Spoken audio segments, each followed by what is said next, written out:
Сәлеметсіңдер ме балалар, бүгін 13-ші сабақты талқылаймыз.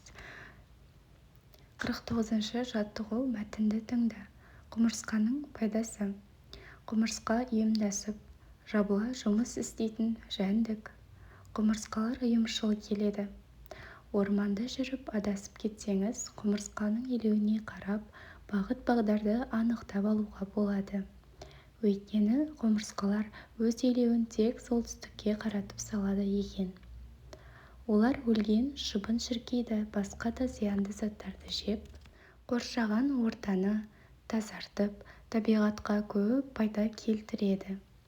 Сондықтан олардың илеуін бұзбаған, баспаған дұрыс. Қайта оларды қорғау керек. Мәтін Балдырған журналынан алынған екен. Енді төмендегі тапсырмаларды орындайық. Бірінші, мәтіннен тірек сөздерді тап.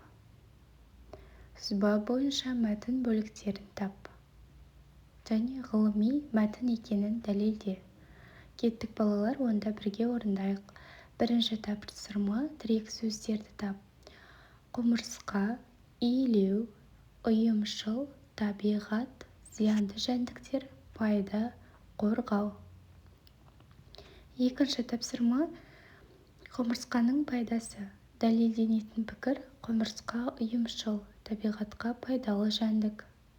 Дәлелдеу пікірлері: илеу арқылы бағыт табады, өлген жәндіктерді жейді, табиғатты тазартады. Ал қорытынды: құмырсқаның илеуін бұзбай, оларды қорғау керек. Ғылыми мәтіннің дәлелдеу екенін дәлелдеу. Мәтінде құмырсқаның пайдасы нақты дәлелдермен түсіндірілген. Ғылыми фактілер келтірілген. Тапсырма түсінікті болды ма? Жарайсыңдар.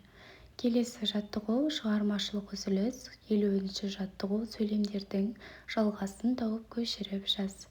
Құмырсқа пайдалы жәндік, өйткені өлген жәндіктерді жеп, табиғатты тазартады.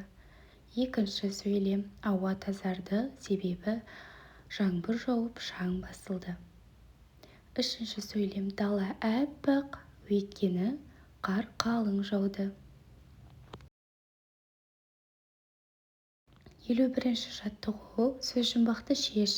Көлденеңінен: қанаты жоқ ұшады, аяғы жоқ желеді, аузы жоқ ұлиды. Бұл боран. Жарайсыңдар. Екінші: тама-тама тас тескен. Тамшы, әрине. Тігінен: көк көрпенің мақтасы әр жерде жүр бытырап. Бұлт. Бұны тігінен жазамыз. Көзге ілінбейді, жұтсаң білінбейді. Ауа. Жарайсыңдар балалар. Сабағымыз аяқталды. Сау болыңдар.